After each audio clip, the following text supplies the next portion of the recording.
Hello, all you spry tubers, twitchers, and pod people out there. Welcome to the Could You Do It Better podcast, where director, artist, and the behind-the-scenes awesomeness known as Sesh, and the writing and directing sensation known as Maria discuss popular television shows and movies and answer the always controversial question of, could you do it better?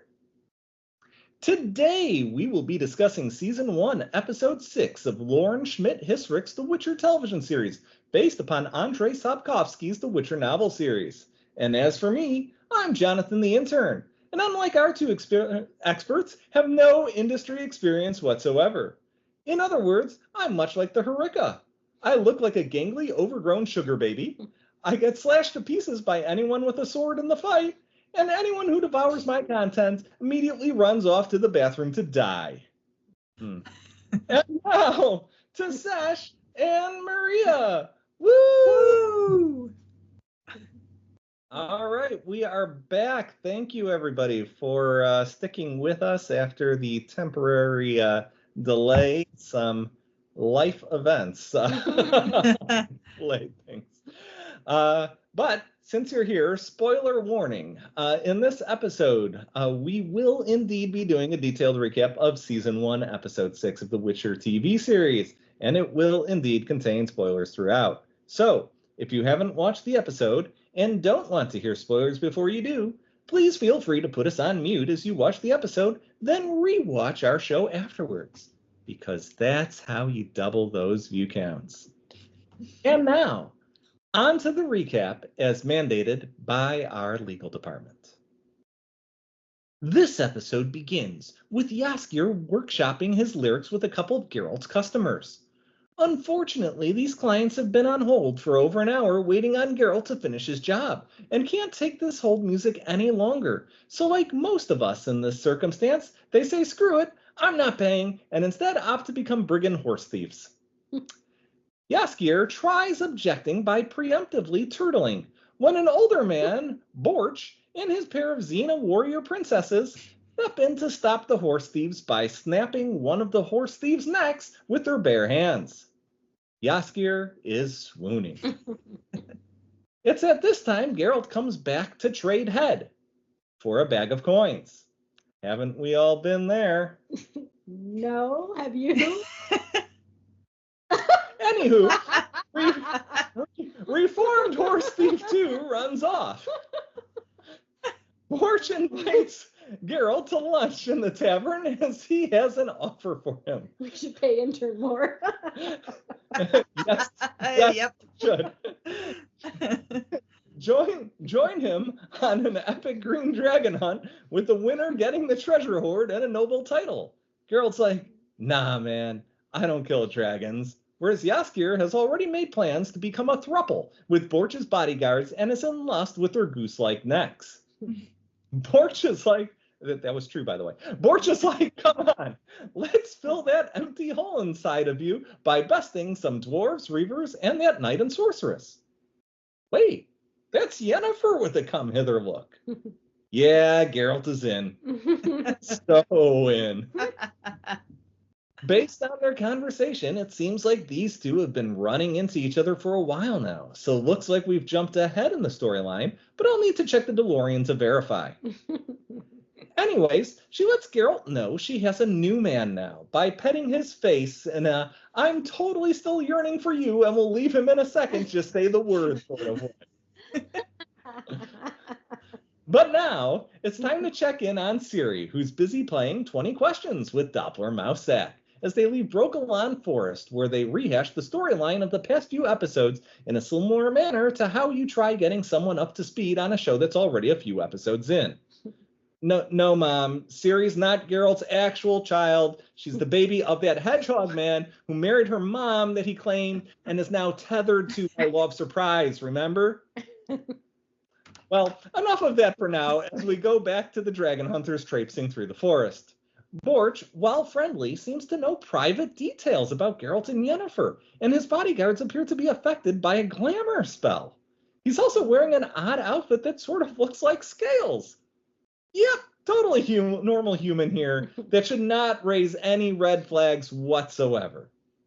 It's at this time Jaskier wanders off to find his new love some berries, and he runs into an overgrown sugar baby. Geralt says to leave it alone, it's just hungry, but the knight just spams sword slash on the defenseless creature, shouts his catchphrase, then puts the hirikka's head on a pike and eats its body. Man, that nerd rage gets you every time. Yennefer asks if he wants to come back to her place, right in front of Geralt in a textbook attempt to make an ex jealous. But the knight excuses himself as apparently eating random meat really didn't agree with him. At the campfire, we learn that Nilfgaard is expanding their kingdom in a religious war, but there are a few cities still between them and Sintra. So looks like we're a few years before the fall of Sintra. Borch insinuates that if they had a stronger mage than Fringilla, Nilfgaard wouldn't have turned out this way. So a mage like Yennefer as originally planned? Yeah, Borch is totally a normal human. We then learn of dragon rarity from Geralt, where greens are uncommon, reds are rare, and blacks are unique. Borch, though, says there's an even higher rarity of dragon chase card, and that's the legendary super unique gold dragon. Geralt thinks it's a myth, and that if they did exist, they were too unique to survive. Yeah, tell Wizards of the Coast that. Cut to emo Geralt, totally not talking about himself.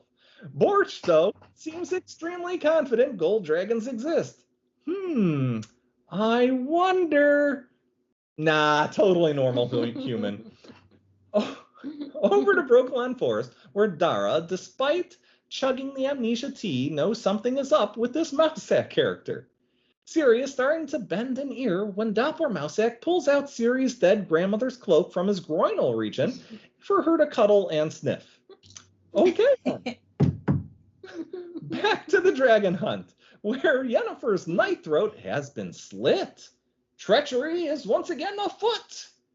Geralt asks Yennefer if she did it, but she's like, no, I needed him to slay the dragon so I could transplant its live heart as my uterus. Geralt is like, yeah, so it doesn't work like that. Plus, you'd be a terrible mother. Oof. Even I know not to say that to a woman. Geralt tries backtracking by saying they were both made sterile for a reason, and that it's their dangerous line of work, and that's why he doesn't claim his child surprise. Man, now he's telling a woman who can't have children he's a deadbeat dad? Yeah, I can see how Geralt's usual go-to pickup women is silent brooding, and then this talking thing is just really not for him. It's about this time that the dwarves claim they know a shortcut up the mountain. Geralt convinces Yennefer to come with him. That was not a double entendre. Maybe. Anywho, back to Ciri, who by this point has gotten on Doppler Mousesack's last nerve with the questions. The Doppler admits to killing Mousesack and taking his place and grabs Ciri. Dara pulls his knife on him and is easily disarmed. However, the knife is silver and burns the Doppler. Dara puts the knife to the Doppler's neck to interrogate him, but Ciri says it's because she has something special inside her and orders Dara to kill him. Dara's like, what the hell? So Ciri takes the knife to do it herself, but that gives the Doppler enough time to knock Dara unconscious as Ciri runs away into the woods. Cut back to the dragon hunt, where that shortcut the dwarves know about is the smallest, least stable wooden ledge ever carved into the side of a mountain. The non-dwarves want to head back, but Borch says they're close, so they continue. Sure. And a moment later, a plank breaks, and Borch and Xena 1 and 2 calmly fall in the fog to their totally normal human deaths.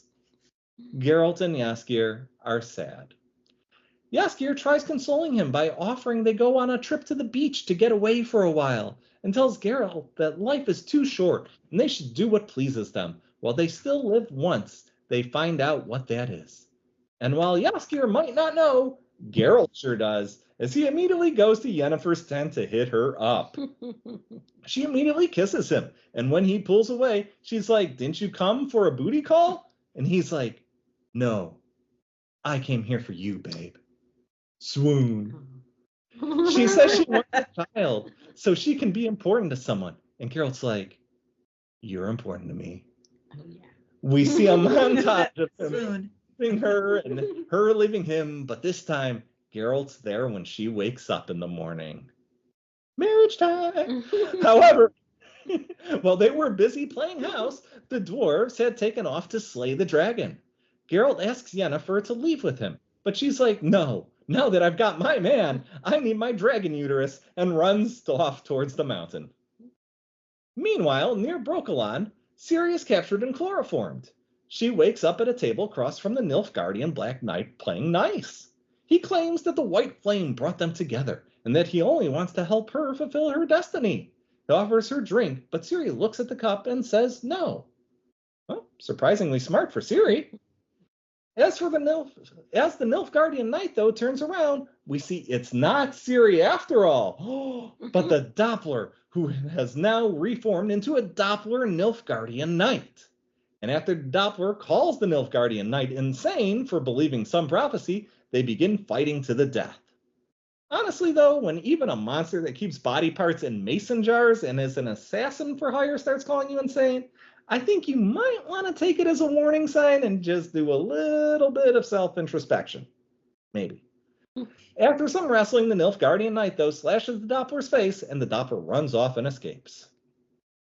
Back to the dragon hunt, with the dwarves in the lead and Yennefer in close pursuit. Yennefer casts a freeze spell on them and zips past. She is the first to arrive at the cave and sees a dead green dragon next to her egg being protected by Borch's bodyguards. Confused how they're alive, Yennefer draws her sword, but Geralt runs in telling her to stop. And that's when another dragon, this one gold, descends into the cave and speaks to them in Borch's voice. Shock! Gasp! Surprise! Oh, we knew he was a dragon all along? Yeah, not well hidden. Well, Borch said he brought Geralt there as his knight, who is taught better than to kill dragons to defend his wife and child from the attackers.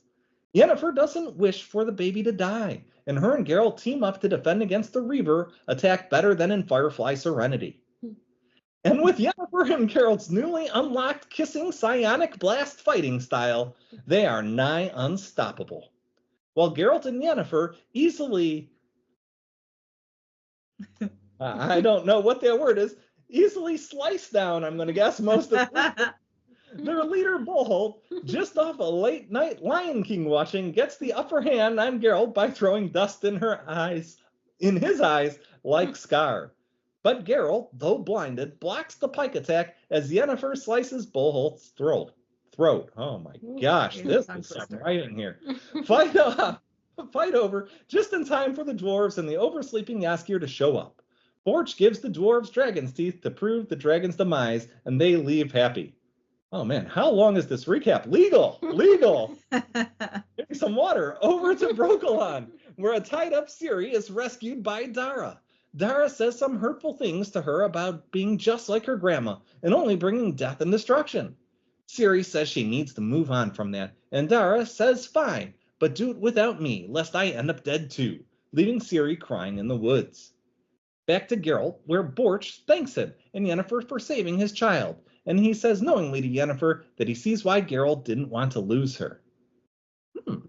Yennefer is like, what do you mean by that? And Geralt admits that was his third wish from the djinn.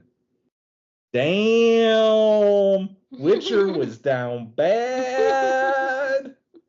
Yennefer is pissed off, now understanding why they keep running into one another and banging one another up and down the continent. She now questions if their feelings are real or magic, and then the true nastiness begins as Geralt says she only wants a child to boost her ego, and Yennefer retaliates by calling him a deadbeat who abandoned his own child. Borch says, stop, children. To answer your questions, Yennefer, you will never regain a womb, and Geralt, you will lose her. Yennefer accepts this with tears in her eyes and leaves. Borch leaves Geralt with one final thought, a la Jerry Springer. That Geralt's destiny and legacy are out there, but he has to get it. Jaskier tries lightening up Geralt, but he snaps, telling Jaskier he's the reason for all his problems and wishes to be rid of him. Stop wishing, Geralt. Come on, didn't we learn our lesson from last episode? A dejected Jaskier says goodbye and leaves. Aww. Episode ends. with Fringilla and the Nilfgaardian knight surrounded by dead bodies, and it's clear that she believes in the purpose of the White Queen and using it to get the knight to fight a holy war in his name. Name to be determined later, of course. The knight stands up to say, "Raise the armies. The time for the sword and axe is nigh." Angry stare fade to credits, where we listen to Jaskir's finished composition of the song in the cold open. This episode is brought to you by Glamour Potions and Pharmaceuticals. Let me tell you one of humanity's worst kept secrets, viewers. Most people simply want to be adored and loved, and have people just listen to them and do what they ask. Well, what if I told you I could get you that overnight? Here at Glamour Potions and Pharmaceuticals, we have a wide variety of glamour potions that not only let you show off your ideal vision of beauty, but can also compel people to follow your directions or even enthrall them to worship you like the god or goddess you are. So whether you want to look like a sexy sorceress or witcher, whether you want people to just listen to and enjoy your songs while not stealing your ride, or even whether you want to convince the love of your life to think you're a golden dragon demigoddess that they can never leave, our potions are for you. That's Glamour Potions and Pharmaceuticals. Because why settle for normal when you could be glamorous? Back to you, Sesh and Maria. Excellent, excellent. My dogs even cheered for you. Oh, that was a long one. Yeah, wow. I mean, let's jump right in. So our first question tonight is, did the change in overall tone and pace of the show feel overall positive or negative to you? Sesh, do you want to start us? For me, it was overall positive in the way of quality. Although I found that overall, despite the humor in the beginning, I'm going for the other way of positive or negative. It was a bit depressing. I really find that the show uses humor to balance things. This episode started with more whimsy, mocking of false heroics, and hilariously vulgar dwarves, but slowly became more emotional and serious. In the middle, we get a nice unveiling of the romance, and then we go into sadder and more unfortunate territory and end on a bummer. So even with humor being common, I find in this show, I feel overall it's a dark fantasy tone, and they do wonderful at easing us in with levity and then landing the finish with either plot or character development that occurs each episode. And I think they've really been consistent with that, and that is a positive for me, quality-wise. I really find it enriching that the story, it preps us for the next episode very well, most of the time. Yeah, for me, even though I asked for a slower pace last episode so I could take everything in, I personally didn't like the approach this episode took. I think it was just too drastic of a change and almost felt like a different genre than the previous episodes. They felt more mysterious, taut, and full of intrigue. While this episode felt like I was being handed too many answers. I didn't want to know certain things that fast. While it was a nice journey, it wasn't what I was expecting. And I think that was my biggest issue. It was different. It was too different. I felt like the reveal of the man in the bird hat trying to capture Siri for power purposes felt a bit cliche. I enjoyed the camping trip and the tensions between Geralt and Yennefer, but it was a lot of time spent on it, and I felt could have been used better elsewhere at this stage. Yeah, I mean, along the same lines, on first watch, to me, the episode felt sluggish in pace, but rushed from a timeline perspective, if that makes any sense. And this is the first time I can say in this storyline that some of the points felt forced. Interestingly, though, on rewatch, as I was penning the recap, I think the episode flowed better and felt more well-paced. And I think one of the biggest issues this episode, in that what it has, is that the timeline felt a little too jumped ahead from the prior episode. So as a first-time viewer, it felt like I was constantly trying to catch up and focus on Geralt and Yennefer's relationship rather than the full storyline. And it also didn't help, in my opinion, that Borch's magical abilities allowed him to have a significant effect on the characters, both through knowing the future and past, while also seemingly having the glamour, high charisma, and perhaps even some ability to enthrall people that made you question whether the character decision-ships were truly their own or magic in nature. And, that is the point of this episode, as Yennefer and Geralt also have the Djinn wish forcing those characters to question whether what they feel is real. And it does cast a cloud on everything, making everything murky. And I feel that's actually a perfectly fine thing to do, and that it can make for a great episode, especially where you're left with characters who question who they are and how they feel about actions they took while under magical influence. In fact, many of Buffy and Angel's best episodes, for whoever watched that series by Joss Whedon, it dealt exactly with that topic. And the problem is that I think this was a bit too early in the series to have an episode like this, as you're still learning and understanding character relationships. And as well, the introduction of a bunch of new characters also opens the world up too much, making an episode like this just unconfined, in my opinion. So when you add on to that as well that your B storyline of Ciri and Dara alternated between plotting and lightning quick responses, so pacing wasn't really helped there either. It just feels like that would have been better shown over the course of multiple episodes, with a gradual turn from trust to concern to realization Mousesack is not who he says he is, and a chase to escape an entire Nilfgaardian army, for example. Mm-hmm. Yeah, I can see that. Really good points. Yeah. Our next question is, how do you feel this episode explored the unfolding of the romance I like to call Dance of the Witches? All right, I'll start. I was disappointed, and not because of what it was. I love the setup of their romance last episode, mainly because a lot of their intentions were unspoken. This episode revealed too much of their feelings, wants, and desires, and it took the tension out of their romance too soon for me. I enjoy slow, strong build-up in storied relationships like this, and this kind of took us all the way into their intimate world and back too fast for me to enjoy that build-up. I mean, on the positive side, I did like how they show Yen's disappointment in the man yet again, when she finds out her feelings for the Witcher are based on Djinn magic and his wish. I mean, further exploring the themes of her trying so hard to find freedom and purpose only to be met with a controlling, petty world. I thought it was an interesting look into Geralt's character as well. I mean, he acts like he's a good guy, just trying to get by in a corrupt world, yet he basically enslaved Yennefer to himself so he could catch some Z's. I mean, I'm sure he probably has a deeper love connection to her, but true love is not control. Yen also calls him out for catching himself a child of surprise.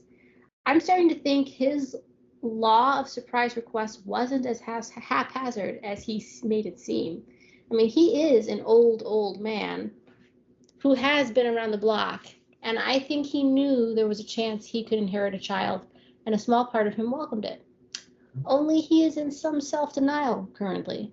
I think he wants the American dream. A little wife, a kid, a white picket fence, by a lovely pond filled with monsters. Oh, excellent take.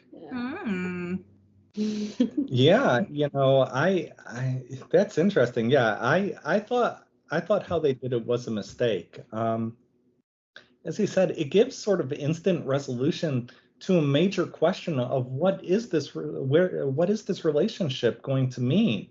And now that these characters have met, how is their interaction going to even work? And so you have potential for a really good episode where you see those dynamics of perhaps a hurricane and a tornado relationship, and give even more potency to both Jaskir's song and the harbinger of a maelstrom to come. Without that episode, though, this just felt more like being told what happened without seeing it. And so it comes up lacking. And in many ways, this did feel like a House of the Dragon sort of choice, where you skip the buildup and tension and just tell the audience what the outcome is. And that just doesn't make for something a viewer can really get invested in. So I do feel they really needed at least one episode between this one and the last one, if not more. I think this would have played out much better over an extended period rather than just jumping ahead in the storyline. Yeah, I mean, Yeah. I hope they know what they're doing. Yeah, I could agree with that. On that Geralt note, let's not forget that he might have just been cursed the very first episode with some fate stuff. So who knows? But yeah, I think this episode was too early. I really like it on its own though, and I this is a rewatch for me, so I do like it overall. But I did feel like we were playing catch up until they actually caught us up on their relationship. Like, I do wish there was at least one more episode before this one with at least one more interaction between them so that we could have been on that same level from the top of the episode. I've spoke a bit on that aspect of finding something better on a rewatch previously, and I really love and appreciate that, and I am enjoying that with this show. But I feel like that thing of something being better on a rewatch shouldn't be something that's forced to be better on a rewatch. Like, it shouldn't be something that an episode should not be, it's hard to explain, but like it shouldn't be something that's impossible to be better on the first watch. And with the lack of information in this, that's where we're at. Like, this method is significantly less good when you're watching it the first time because it has you clueless. However, I adored the catch up. I actually felt so much during it. I thought it was sweet and corny, but in a very satisfying and genuine way. It felt intimate, and the use of the music had my heart pumping. I felt the passion. Like, you can call it corny, but I guess I am a little bit of a sucker for that, especially for the characters that are just so gruff and discontent. Like, it was so well put together. And by the end of the episode, I think we're always going to have the full context and understanding of all the complexity of their relationship moving forward, which is going to be important, I think. Like, it would have been better to have a little bit more context through this episode, but I am happy with where we're at now, and I like that montage they had. Yeah, I'm in complete agreement, Sesh, with that. I did definitely feel that on first watch of this, I think it was too much focus on where are we, what's going on, like, where we're at, rather than just focusing on like the overall story. The rewatch did feel better to me as well, but on first watch, I think it would definitely be hard for first time viewers. It's just not as good, but they forced it to be like that. It's very strange. That usually doesn't happen. Okay, on strange talk, let's go to our next question, which is, did Dara's response to Ciri being betrayed by the fake mouse sack make sense to you? Yeah, that felt a bit off. I thought he went with her to continue to protect her. Like, he was immediately correct in her needing his protection, but changing his mind right away after the first bit of danger she had felt like a 180. Like, if they had emphasized just how much he was really against killing the doppelganger, another strange thing like himself, or if like they weren't put in this life or death situation, they were, and not, and then she was choosing violence when she didn't need to have violence, it would have felt more natural. Or if they got separated because of her own choices, or Ciri doing something else that's against his advice or other morals that he has, it would have given more reason to it. Like, this sounded like he was mad at her because her life was genuinely going to be in danger, but that was exactly why he went with her in the first place. So it was a little contradictory to me. I understand that he had to go that episode, but it should have been handled a little different. Yeah, those are great solutions. Yeah, absolutely. I mean, it did. It felt really rushed and pushed. I mean, spending more time on Dara coming to terms that Calanthe, a woman who destroyed his family and everything he knew and loved, is Ciri's grandmother, and how his choice to forget everything was sort of taken from him because Siri needs him for her mission because she's special, I think would have been a better decision, in my opinion, as it could be naturally used to sow seeds of anger and injustice in Dara, leading to his angry response. Because why wouldn't you be angry in a situation like that? Mm-hmm. Similarly, seeing Siri show at times a penchant for doing immoral or unethical things to get closer to her prophecy or destiny while discounting or devaluing the people around her would have also added to this. It's again something that I think could have been shown over the course of multiple episodes rather than set up and resolved within this single episode. I think this fell into the same pattern as what we saw in a lot of episodes of House of the Dragon, where it's you bring up an issue and then you resolve it in that very same episode without really getting that natural buildup. Yeah, that's a really good point. Yeah, but it felt nice. Yeah, the only way that made sense was if it wasn't really Dara, but the changeling creature trying to throw her off. I mean, by the time he left the Brokilon forest to protect her, it doesn't track that he would just leave her the second trouble pops up. I did find it odd that he did choose to leave the forest since her grandmother was responsible for murdering his whole family. I mean, their bond is a strange one, as I just didn't see a strong enough reason for him to be loyal enough to her to go. She shared a glove with him. That's sweet, but not enough to take arrows for her and put himself in harm's way. That whole setup didn't make sense to me. Yeah. Mm-hmm. All right, so our next question of the evening is on the nose or just right? The dialogue felt a lot different between pretty much every character this episode. Was it good or bad, in your opinion? I guess I'll start. I mean, I felt like most of the dialogue was on the nose, which was such a left turn from previous episodes, but I think you might have answered it with the magic of the golden dragon. Where, I mean, every line seemed to be laced with hidden meaning in the past. This was right in your face.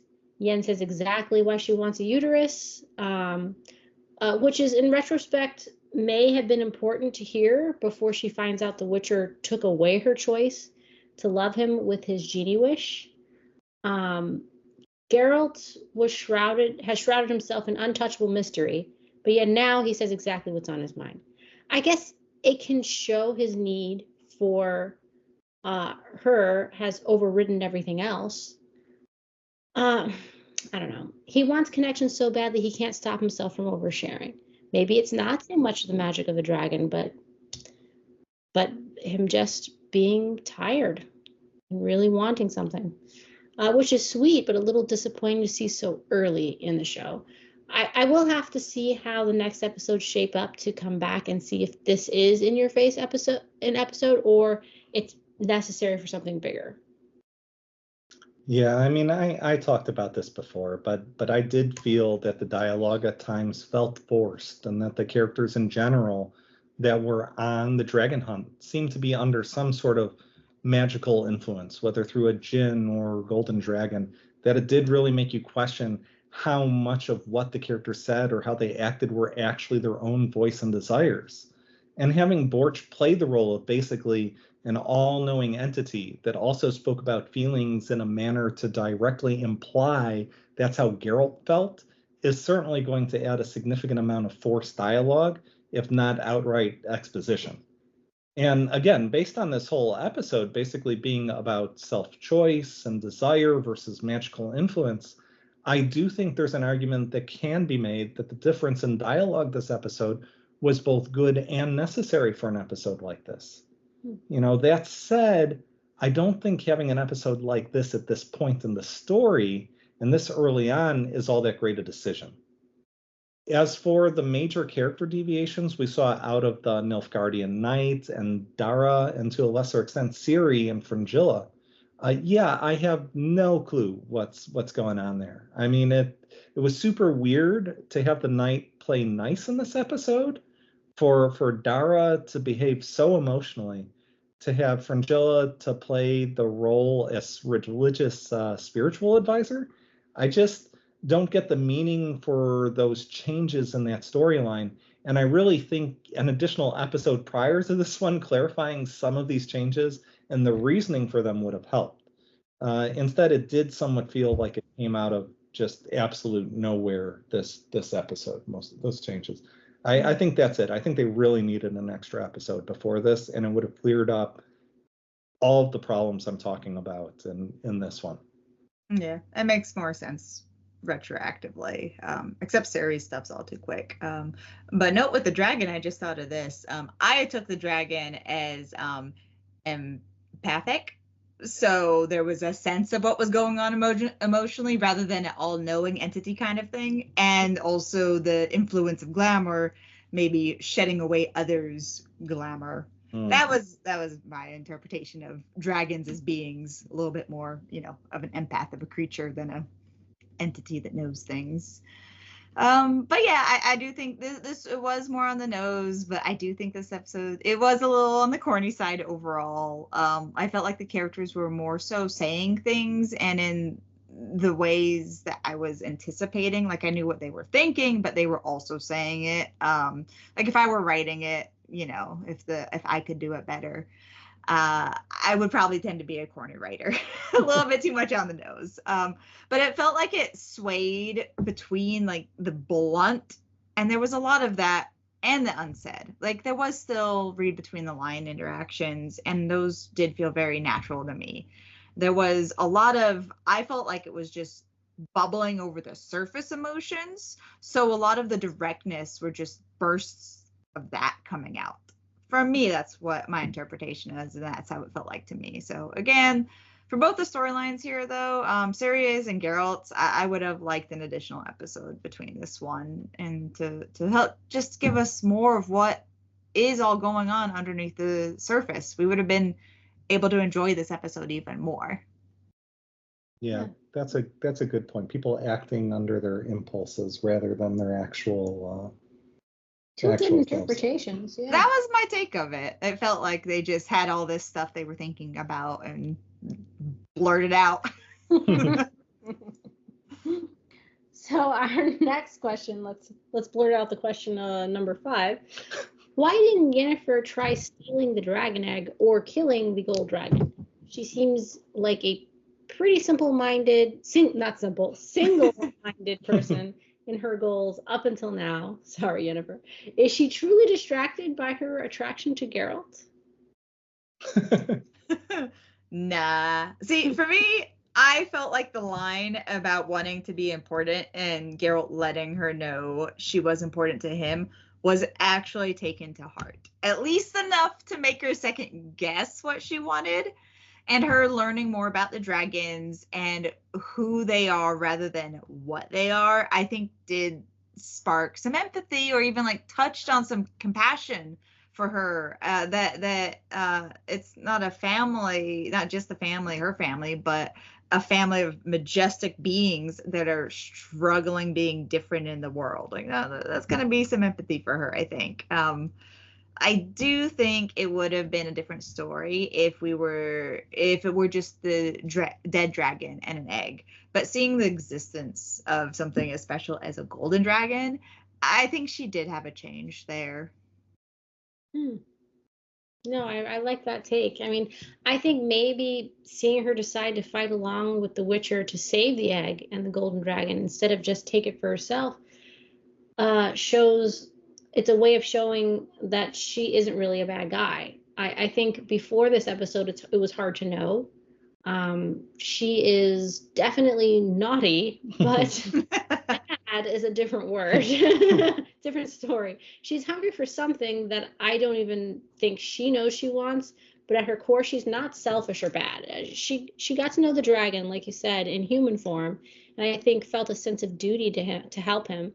She has tried to help others in the past. She just doesn't like BS or being controlled, and most of the world is full of that, unfortunately. Yeah. Helping them have a naked party. Absolutely. Well, yes. They needed to unwind. They did. So, it could be that she does truly want a kid at this point, and her knowing that allowing such a rare dragon war egg to die is just wrong, especially since the mother gave her life protecting that egg. And, you know, when you watch the scene of her entering the cave and seeing the egg and dead dragon, and you watch her dagger slip from her hand, as Borch explains that's his wife and child, it does make sense she wouldn't do it, especially when you mirror that to when Yennefer did all she could to save the baby from an assassin and failed at that. You know, that said, I also think it had to do with the fact that this mythical golden dragon, who she understood clearly had some level of omniscience or empathy or whatever you want to say, based on his comments to both her and Geralt, believed him when he said she would never get back her uterus. You know, could it be a self-fulfilling prophecy? Sure, but it was then that I think she knew that no matter what she did, it wouldn't get her the ability to bear children.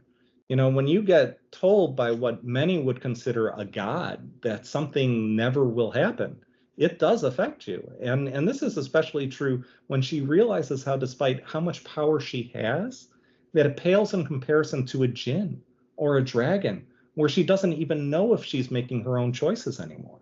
Oh, yeah. So, you know, it is. I feel like everybody wants to have some semblance of power, and in their own mind, they think they're powerful over the life and their decisions and their choices, you know, and so they talk about self-determination and fate and all of those other things. Well, what happens if you meet things or creatures who have an innate power over you that your choice, it's clearly not valid? Like, you mean nothing. You are completely insignificant compared to them.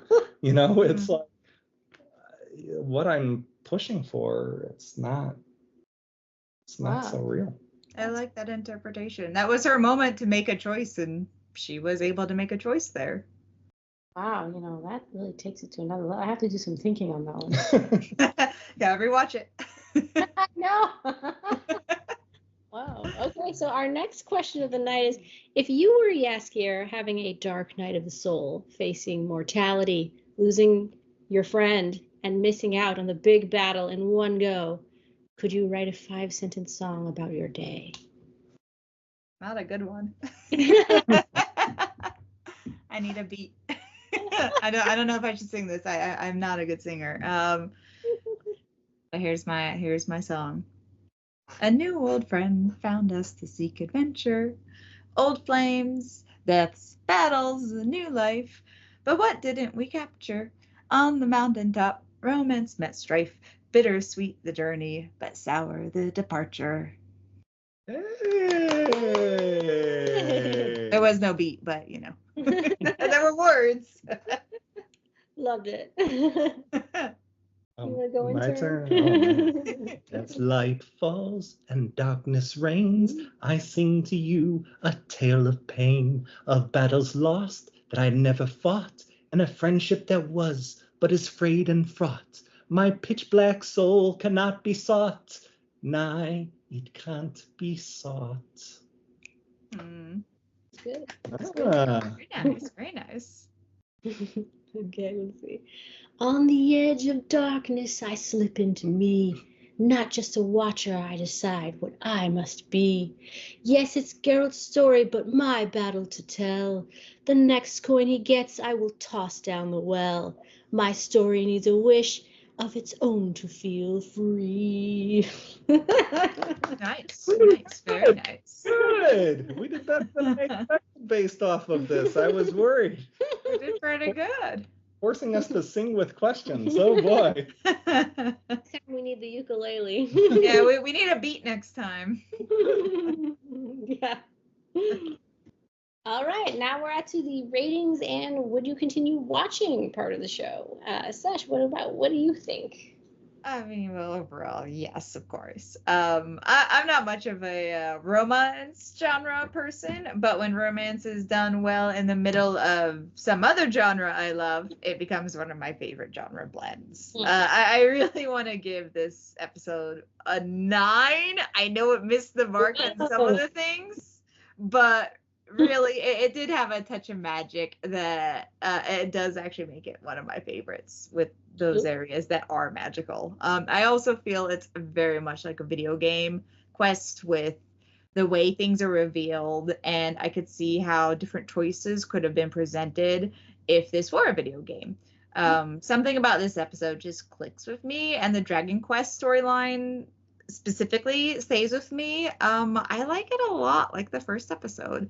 But because I was completely not into the series segments at all, and unfortunately the previous episode did not give us enough lead up to appreciate this episode on a first viewing, or any build up for this episode, I'm gonna give it like a 7. I see the flaws, but it still had a lot of elements that I really enjoyed connecting with. Nice. Well, I had some qualms with this episode. I'm still very excited to continue watching, and perhaps maybe some of my issues will be cleared up in the next episodes. We'll see. I have faith that I am in good hands based on how the story has gone up until this episode. I don't think the writers are going to let me down. I really don't.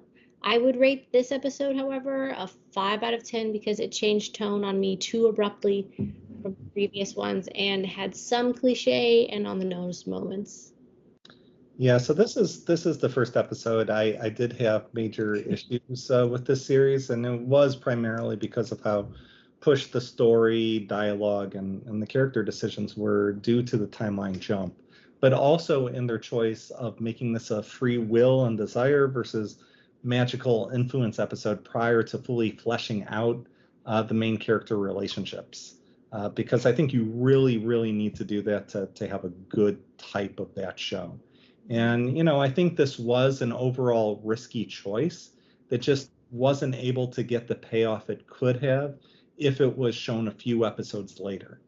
I definitely think it needed an episode or two ahead of it. And so while it did have an interesting concept and good cinematography and outstanding music, this one did fall short for me, you know, especially during the first watch through, although I do think it would get a bump up on the second. So for me, just based off of the first watch through of this, I will give this one a 6 out of 10 or a C grade for me. All right, let's go ahead and look to see if our audience has any questions, or let's see, looking like no questions at this time for this. This is what we get for surprising them with coming back. I know. That you can blame the intern on that one. He had trouble getting both the electrician and the plumber to make sure that the studio kept running. So that's on me. But in any case, I guess thank you so much for joining us this evening and watching, listening until the end. We do really appreciate all your support, and hopefully we brought you some intelligent conversation and laughs tonight, maybe.